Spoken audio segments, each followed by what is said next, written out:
పరమేశ్వరుణ్ణి ఎలా ప్రార్థన చెయ్యొచ్చో ఆయన ఎందుకు అనుగ్రహిస్తాడో భాగవతం ఆవిష్కరిస్తుంది.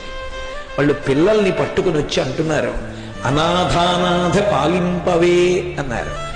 నాథులు లేని వాళ్ళకి నువ్వు నాథుడివి, అనాథనాథుడివి. అనాథులందరికీ కూడా నువ్వే నాథుడివి. పైగా అసలు లోకంలో అనాథగా ఎవరు ఉండవలసిన అవసరం లేని స్థితిని కల్పించగలిగిన వాడివి. అందుకే అనాథ అన్న మాట కన్నా అర్థం లేని మాట ఇంకొకటి లేదు అన్నారు పెద్దలు.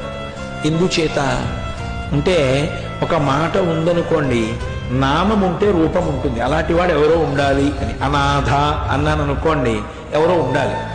లోకంలో నాథుడు లేనివాడన్నవాడు ఎవరు ఉండడు. ఎందుకంటే అందరికీ భగవంతుడు ఉన్నాడు. మరి భగవంతుడికి నాథుడు లేడుగా, అందుకని ఆయనే అనాథుడా అంటే ఆయనకి ఆవిడుంది. అందుకే ఆవిడ